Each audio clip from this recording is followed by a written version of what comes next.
On. Hey, there I am. So good to see all of you. I'm excited with you about Daniel and Lauren headed this way. Daniel and I have had a chance to connect some. We were swapping text messages yesterday about things that we've been reading and want to share with each other and talk about together. And I think he's already having to remind me that you're going to need a little of his time. So some of this time I might want to spend with him. We may have to wait a little bit until he kind of gets his feet on the ground and gets things underway, but it's been fun getting to know him, the small amount that I've had an opportunity to. So I look forward to his arrival, as do you. I tell you, I'm impressed so many of you are here today. I was awakened, as perhaps you were, by the artillery barrage at midnight. We have an annual New Year's Eve party that we've had for many, many years, big group of friends coming up. We sent them home early last night because I was going to be here with you today, but the neighbors weren't having any of it. They woke us up anyway. So the good news is that I have never fallen asleep while preaching, though the bad news is others have. So if you happen to doze off at some point, I'll bang that actually hurt. Just to keep you awake. Maybe I'll do it with this. But it's good to see you here this morning. I want to start out by telling you a story. It happened back in, it was a Wednesday evening in the spring of 1981. And it was the night before my older brother, Kevin, went in for brain surgery, for brain cancer. We knew that it was going to be serious, but we found out that afternoon that it was actually far more serious than we'd realized. And there was a question about what was going to happen that next day. At the time, I was still an undergraduate chemistry major at the University of Houston, but I was going to school at night, working during the days at Shell's West Hollow Research Center, doing epoxy resin process development chemistry, and going to school at night. And I was due to work the next day. I worked every day, Monday through Friday. And so early the next morning, before the surgery, I just called in and said, okay, here's what's going on. Here's the situation with my brother. I'm not going to be there today. I need to be at the hospital with my family. But I said, I don't know how it works here. Is it a day off, a sick day, vacation, whatever it needs to be. I just wanted to let you guys know. So I told the person at the administrative desk that answered the phone, here's the situation. And she promised to get that information on to my boss.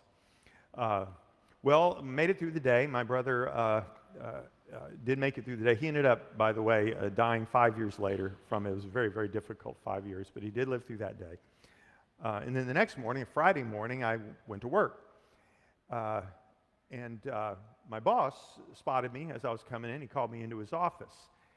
I didn't have a lot of time to think about what this might be about. But I guess if I'd had a moment, I might have thought that he was going to say, well, how's your brother? How's he doing? But that's not what he asked about. When I sat down in his office, he actually reprimanded me for being out the previous day. He told me that I had an obligation to the company, that there was important work going on, and that I needed to be there, and that it wasn't right for me to be out, to take that day off. And I thought, well, he probably didn't know what had gone on. And so I told him where I'd been and what was happening, and he said, oh, I know. He just didn't think it was appropriate, that I had my priorities wrong, and that I really should have been there the previous day. Well, I was just kind of shocked by that, and but then I glanced up over his shoulder and looked at the shelf behind him, and I saw a Bible on the shelf in his office there. And it wasn't just a Bible. It happened to be the same study Bible that I use. How do we think about the employer-employee relationship in our culture, even as Christians? For a lot of us, it's just kind of transactional. I need a job, you need work done, we got a deal. I'll show up and do this, and you'll pay me that, and that's kind of the end of it. It sounds simple enough, but when you introduce actual human beings into the picture, it gets a little more complicated, more nuanced. What does the employer-employee relationship look like then? What's it supposed to look like? That's what I want to look at today. Now, it's not surprising you know what I do in terms of my marketplace ministry. So yeah, Keith's talking about work stuff again. But it's kind of appropriate, I think, on a New Year's Day, because I think a lot of us are concerned about what's happening in our world and what we can do to push back against that. And I always want to remind myself, and I guess you too, that sometimes the most effective way we can push back against that is by pushing back right where we are. Not some distant place or some big global issue or even national issue, but right there in the sphere of influence that God's given us. And that includes, for a lot of us, the workplace. And this is one way we can do that. One way that we can, this question of employer-employee relationships, getting that right from a biblical point of view, that's one way we can create little pools of kingdom reality and light in the midst of the darkness. So that's what this is about today. And we're going to get our directions from Ephesians chapter 6. So if you have a Bible, turn over there. Ephesians chapter 6. What I'm calling this today, somebody took care of that for me, thank you. Work, redefining the relationship. And we're in Ephesians chapter 6. Let me give you a little context, a little background. One of the main themes in the book of Ephesians is this idea that as Christians, we are in Christ. We're not just forgiven. We have this relationship with Him that's absolutely transforming. In fact, at the end of chapter 3, he says that because of this, that God is able to do exceedingly abundantly beyond all we could ask or ever imagine, according to His power that's at work within us. Exceedingly abundantly above all, beyond all we could ever ask or imagine. Wow. Well, it makes sense because it's according to His power that's at work within us. Then in chapters 4, 5, and 6, he begins to apply that to various areas of life. And this is one of the applications, what we're looking at today, this issue of employer-employee relationships. In chapter 5, he talks at one point about the importance of mutual submission, of submitting to one another in love. And he plays out the implications of that in marriage and then in parenting. And then in chapter 6, he talks about employer-employee relationships.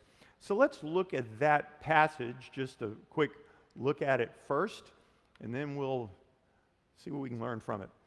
Bondservants, obey your earthly masters with fear and trembling, with a sincere heart, as you would Christ, not by way of eye service as people pleasers, but as bondservants of Christ, doing the will of God from the heart, rendering service with a good will as to the Lord and not to man, knowing that whatever good anyone does, this he will receive back from the Lord, whether he is a bondservant or is free. Masters, do the same to them, and stop your threatening, knowing that he who is both their master and yours is in heaven, and that there is no partiality with him. So that's our passage. The first thing that some people might wonder is whether a passage that's basically about slaves and masters even has any applicability to employer-employee relationships. Now, some of you are thinking, if you knew my boss, you wouldn't be asking that question. Okay, fair enough. But I think that we can actually say yes for a deeper reason than maybe a bad experience you've had. And there's a question I remember someone asking one time. I thought it was really good. He asked me this. He said, the members of our military, how many of them are volunteers? Well, all of them. You mean we don't pay them? Well, maybe not enough, but yeah, we pay them. So in what sense are they volunteers if they're getting paid? Well, in the sense that they signed up for this. They don't have to do this. That they volunteered to do it. They signed up to do it. Okay, in that sense, they're volunteers. Well, how's that different from the workplace? I mean, first of all, just a word to employers. Your folks that work for you, they don't have to work for you. You know, this is not some sort of like court-ordered community service, punishment that they're under. Working for you, that'll teach them. That'll straighten them out. No, they volunteered to do this. They don't have to do this. They could work someplace else. And by the way, employees, you weren't conscripted into this role. You signed up for it. And so that imposes on us as employees an even greater obligation to do the work we signed up to do. So yeah, there's a big difference between slaves and masters on the one hand and employers and employees on the other. But I think the difference actually creates additional obligations for both of us, both employers and employees. And so I think this is applicable. So let's kind of wander into this thing a little bit and look at it together. You'll notice, first of all, that there are two sections here. The first few verses, let me see, 4, I think, address the employees. And then the last verse, verse 9, it addresses employers. But there's a common thread that runs through the entire passage. Do you see that? Notice what we see that is there in both sections. What we see, well, let me just give you a little preview. What we'll see is that God is redefining the relationship between people who work and the people they work for. That's what's happening in this passage. And he's doing it in both directions. So this is where I got the title. God's redefining the relationship between people who work and the people they work for. Now, what is that common thread that I mentioned? I think, here we are. Verse 5, as you would Christ. Verse 6, as bondservants of Christ. Verse 6 again, the will of God. Verse 7, as to the Lord. And then verse 8, from the Lord. Verse 9, he who is both their master and yours. Now that's interesting, because in a conversation about, in their context, slaves and masters, and ours, employees and employers, the one thread that runs through the whole passage is this: as you would Christ, as bondservants of Christ, doing the will of God, as to the Lord, from the Lord, he who is both their master and yours. What this is teaching us, and this is going to be critical for the whole thing, is that my defining work relationship is with Christ. That is my defining work relationship. Everything else flows from that. Everything else begins and ends there. My work relationships aren't defined by the org chart. They're not defined by my title, by my seniority, by my salary, by whatever credentials I might have. That's not fundamentally what defines my work relationships. It's not what office I have or where I sit in the meetings in the conference room. That's not it. Fundamentally, what defines all of my work relationships is my relationship with Jesus. Everything else flows from that. And that's what we're going to see in this passage. That fundamental relationship driving everything else. So as we look at this, we're going to look first of all at the employees, then we're going to look at employers, see what God has to say to each group.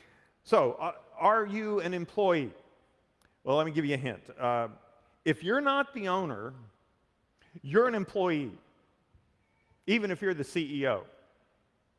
So if you're not the owner of the company, yes, you are an employee, even if you're the CEO of the company. So back to the passage, well, let me just read it to you. I jumped ahead. See, this is the sign that I didn't get enough sleep, all these little glitches. Yeah, so here we go. Chapter 6, verses 5 through 8. Bondservants, obey your earthly masters with fear and trembling, with a sincere heart as you would Christ. Not by way of eye service, but as people pleasers, but as bondservants of Christ, doing the will of God from the heart. There we are, that passage. What we see here, first of all, is this: that my boss is Christ's servant steward. My boss is actually Christ's servant steward. And why do I say that? Because look at the passages. Bondservants, obey your earthly masters as you would Christ. Well, what does obeying my boss have to do with obeying Jesus? Well, we'll come back to that. And then, verse 6, as bondservants of Christ. Okay, there it is again. I thought I was working for the boss. How's Jesus get into the mix? Verse 7, rendering service as to the Lord and not to man. Well, there it is again. Apparently, the one we're all actually working for isn't the boss, it's the Lord. Well, that's absolutely true. It's been said, if he is Lord at all, he's Lord of all. And that includes the business. He's the ultimate owner. Well, if he's the ultimate owner, then who's my boss? Well, my boss is Christ's servant steward. God owns the company. My boss just helps him run it. Now, my boss may not know that. He may not be, oh, maybe yours doesn't know that either. He may not be aware that the ultimate owner of the company is God himself. And that he is really, as the boss, just in a position of serving what is really God's purposes, the company God owns. You may not realize that, but it's true. But you know, as a Christian, I need to realize that. I do realize that. And I recognize that what this means is that my boss is actually Christ's servant steward. Servant, yes, but also steward, the one in whose hands God has put either the whole business or some portion of it, maybe just my division or just my team or something, but some part of it. This person is stewarding for God's purposes, whether that individual knows it or not. That's the starting point for me as an employee. My boss is Christ's servant steward, but it doesn't end there. As Christ's servant steward, my boss should have my sincere and reverent respect. It's only appropriate because my boss is Christ's servant steward. Now we'll put in some of the other words that we skipped. Bondservants, obey your earthly masters with fear and trembling. There's that sincere and reverent respect. The word there, fear, means reverence.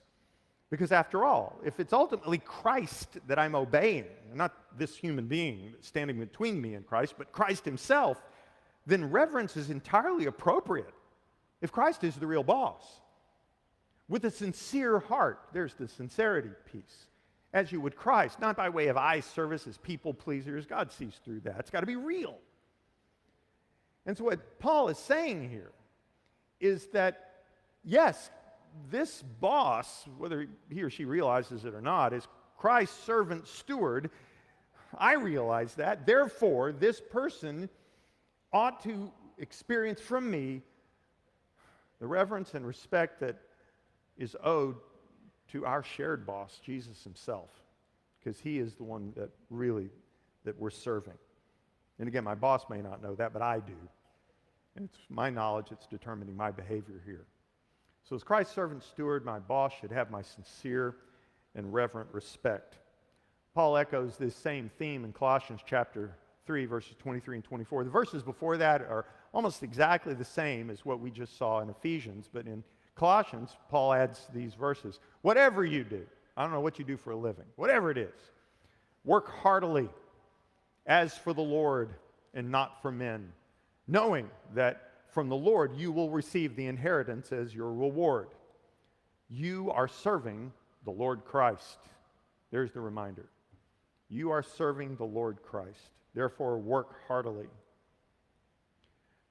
So those are our instructions. But what does this look like in practice?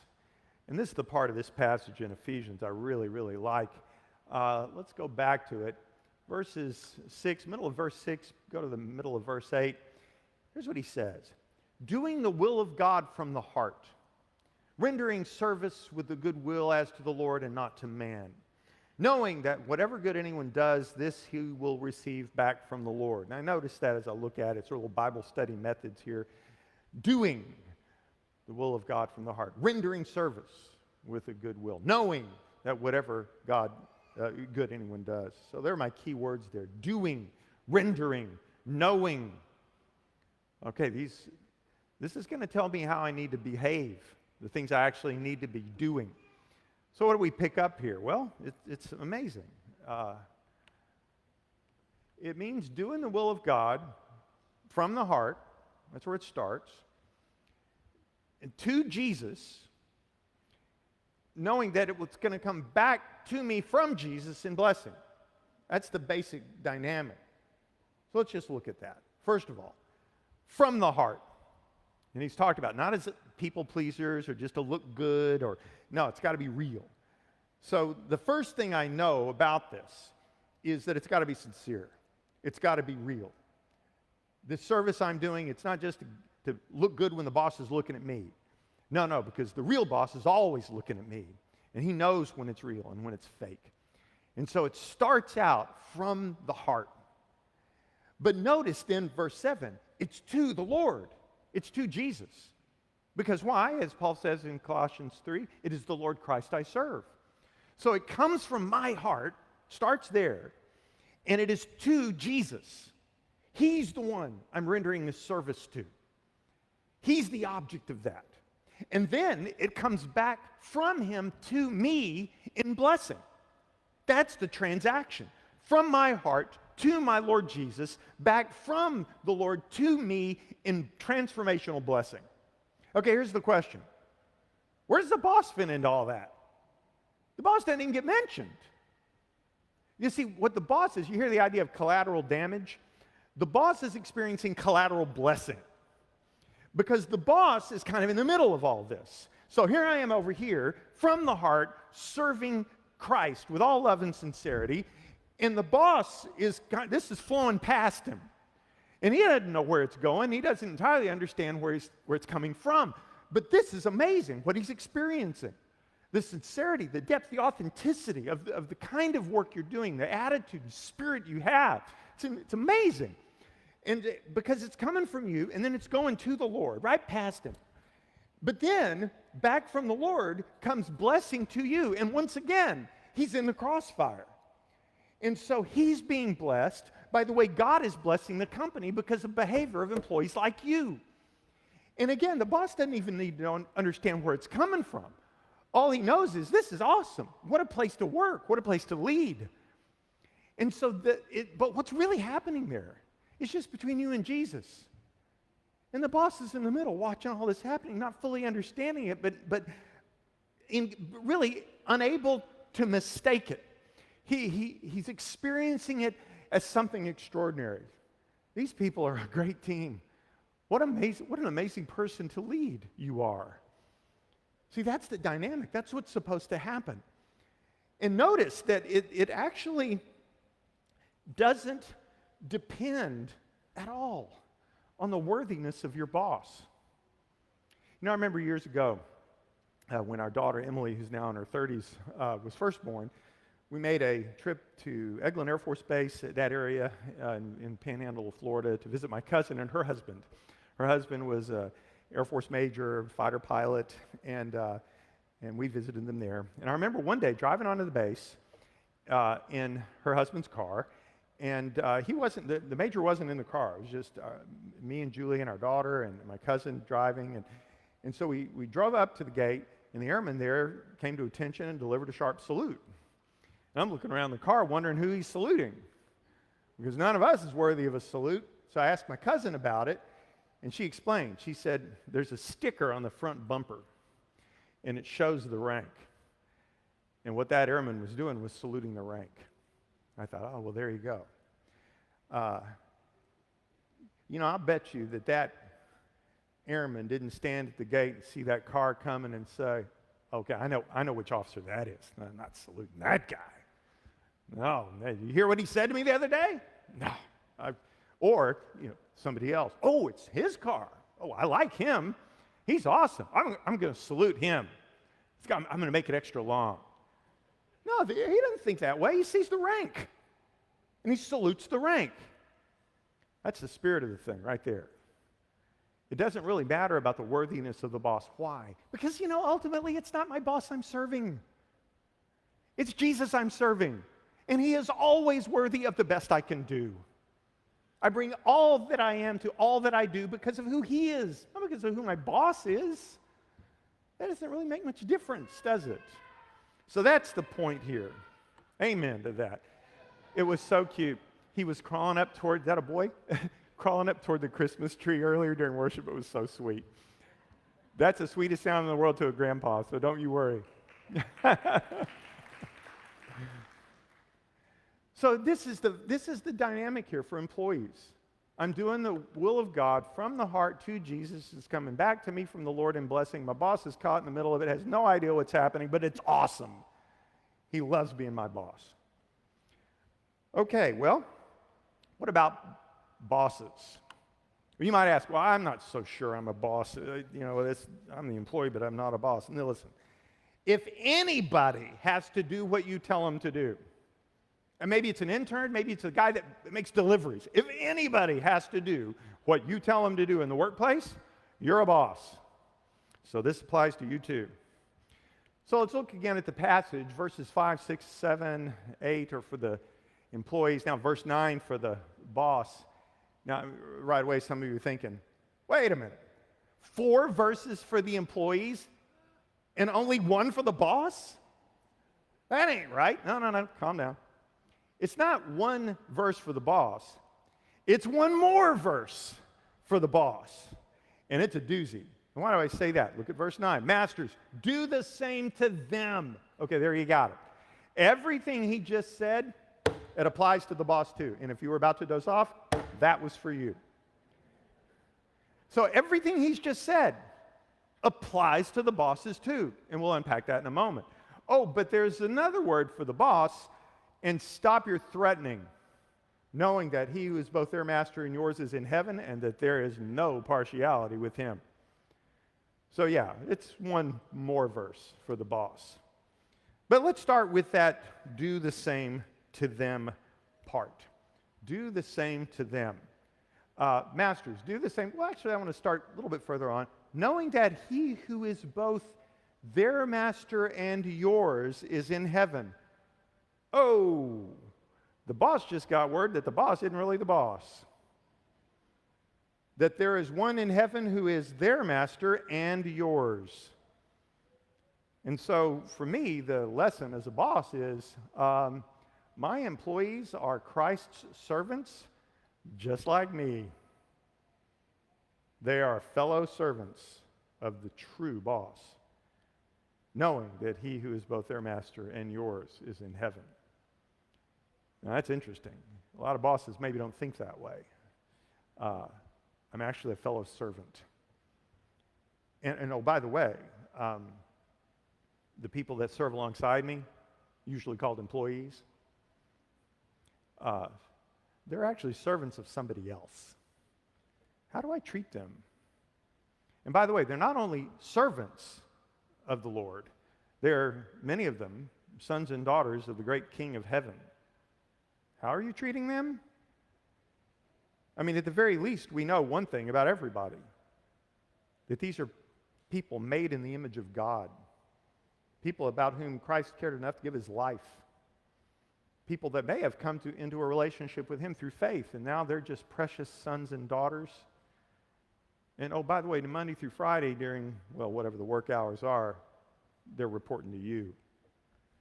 But they're still servants of the great King, and still his sons and daughters, many of them, and all beloved by him. And you're just a fellow servant. And yeah, they're reporting to you, but you're all reporting to somebody else, and he is the master in heaven. My employees are Christ's servants, just like me. Then the second point is this: my employees should be treated the same way I am. That's that same way part. With dignity and respect. Masters, do the same to them. Do the same to them. Dignity and respect. How do you treat the people that report to you? What's it like to report to you? What do people experience? Now, we'll unpack this by looking at the same verses we looked at before. We can apply them here because he said it in the same way. Okay, what did we see before? That as a boss, you are to lead, first of all, from the heart. Secondly, to Jesus. You're doing it in a way that honors him, knowing that you will receive back from Jesus this incredible blessing. So again, there's the transaction. So I'm leading the way Jesus would lead. I'm loving the way Jesus would love. I'm treating people the way Jesus would treat them if he were in this position. And I'm doing this in honor of him, as worship of him, as a gift to him. Because they are his, these people I've been called on to lead. So it's coming from that sincere place as a gift to Christ, honoring who he is and who those people are. And then it comes back from him to me and to the company in blessing. Okay, so here's the question. Same question we asked before about the bosses. Now we're asking it about the employees. Where are the employees in all this? Because you as the boss are leading the way you lead because of who Jesus is and because of your relationship with him. And then he's honored and pleased by that, and it comes back to you in blessing. Where are the employees in all of that? The answer is, again, they're in the middle, getting collateral blessing. I mean, you're not treating them the way you're treating them because they're just the most wonderful employees you could ever imagine. They do everything they're supposed to do. They're always on time. They always hit their numbers. I mean, no, they're just people. No, you treat them the way you're treating them because of not who they are, but because of who Jesus is. But see, a lot of them who work for you, they don't even know that that's what's happening. All they know is that they won the leader lottery. That you are the best boss they've ever had. That this person that they're working for is unlike anybody they've ever worked for before because they treat them in a way they've never been treated before. And oh, by the way, as Christ is honored by all of this and his blessing flows back, man, this company's doing fine. And this is a great place to be. And they may never understand your employees, what's actually happening there, but you do. And it's your responsibility to keep it going. So it's the same thing. It's people operating in the workplace out of the relationship they have with Christ as being the driver of everything else. And other people just being blessed by that because it's amazing to be part of that kind of an environment. So he says, in the same way, you're supposed to treat them the way I've just told them to treat you. But he adds this little stinger. I need to cut out the threats. God is watching and he will hold me accountable. The end of verse 9, knowing that he who is both their master and yours is in heaven. And by the way, he's got a really good view from there. And he can see right into your office, right into your shop floor, right into your factory, right into your warehouse. He sees everything that goes on. He's part of every conversation. He's seeing every text, every email, every little phone call you have. He is party to. He is copied on everything. So everything you're doing, he's just seeing and watching and going, And by the way, there is no partiality with him. God is not impressed that you're the boss. Oh, of course you can treat people this way. You're the boss. That's not going to work with him. So that's the foundation of that. And so where do threats fit in? They don't. He says, no, how does he put it?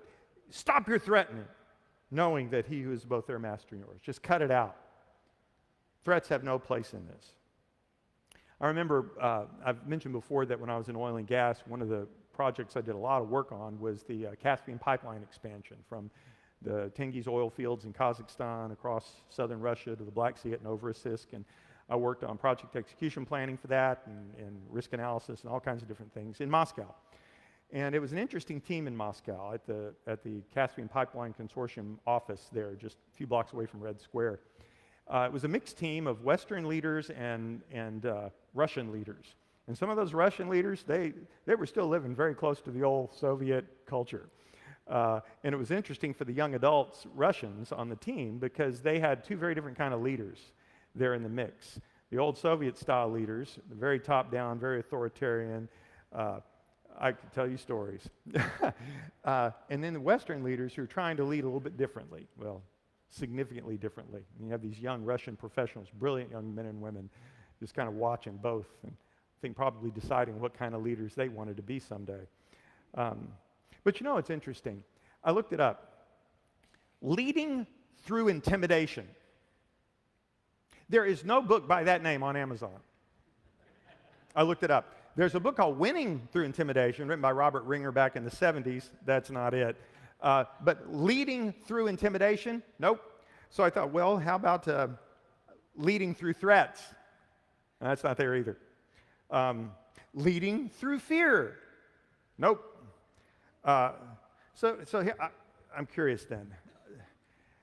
There are no books about this. How is it that so many bosses are so good at it? Because it's sin. We're born good at it. It takes no particular talent or education to excel at sin. Now, I know what some of you are thinking. Okay, this all sounds so nice, but I've got numbers to hit, and, I've got goals and things that have to be done and products that have to be shipped, and it sounds like I can't even hold people accountable. I'm just so nice we can't get any work done. That is not what I'm saying. There's absolutely nothing wrong with accountability. The point, though, is that accountability and abuse are not the same thing. Consequences and cruelty are not the same thing. What we're called to be as great leaders is, it's not, as a friend of mine used to say, it's not rocket surgery. I say it like that. It's not that complicated. We define the job well. We look for people who will flourish in that role. We explain the role to them very, very clearly. We equip them, train them so that they're going to do a good job. We watch them closely. We keep short lists with them and stay on top of things. And when there are problems, we offer correction. And when it isn't working out, you just kind of let them know. You don't need to inject a bunch of drama into it. I tell you when the drama comes, when the abuse comes, when the cruelty comes. It's when you're a terrible leader and a terrible manager. When you don't do the things that you really ought to be doing as a leader and manager well, and the wheels are falling off, and you don't have any tools in your toolkit as a leader and a manager except being a jerk, then suddenly you get abusive. It's not necessary. It's possible to lead well. So I need to remember that God is watching, and He's going to hold me accountable. But one final question some of you might be asking, maybe as an employee or maybe a boss who's got a boss, what if something bad's going on? Am I supposed to just go along with it and do what I'm told? Earlier I said salute the rank. Always? Let me tell you another story. This is again about my brother. He was in the Army. And the unit he was in, there were a lot of women in it. And this was early 80s. Well, one day he got called into the commanding officer's office. And he was just an enlisted guy. He walks into the CO's office and there are all these officers standing around. It looked like an inquisition. And the CO said, soldier, these officers say that you've been insubordinate. Apparently these officers had gathered and said, you got to do something about this Bauer guy. Apparently there's a little more explanation about what generally this was about. But my brother, he said, well, and he started going around the room, pointing to officer after officer. This is what this officer said to this woman. Here's what that officer said to that other woman. Here's what this officer said to this woman over there, this one. And he went around the room saying what each of these officers had said to women in the unit. And it wasn't appropriate what these guys were saying to their soldiers. And he wasn't going to put up with it. At that moment, it didn't matter what rank you were. Man to man, you don't talk to women that way. And so he just went around the room and told the CO what each one of these guys had said. And the CO listened and said, dismissed, attention, salute, leaves the room. A few minutes later, those officers were over there where all the unit was, apologizing to those women. This was early 1980s. Salute the rank, but stand for the truth. Fear God, not men. So the bottom line is this. God has assigned His servants, bosses, to help, or employees rather, to help His servant, steward, the boss, steward His company for His glory. Let me read that again. God has assigned His servants, employees, to help His servant, a boss, steward His company for His glory. That's the perspective. That's the perspective that we need to have as employees and that we need to have as bosses. I think as we talk about this together, you realize how extraordinary this could be. If you started working this way as an employee, people are going to notice. I mean, can you imagine being a boss and having employees, even one, who's operating this way? Oh, you will have no objections to that at all. Thank you very much. May I have a few more, please?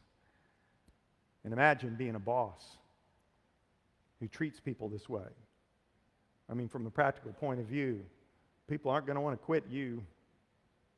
They're going to be a lot less price sensitive when it comes to time for raises and times for difficult stuff. They'll stick with you. It's transformational. Transformational.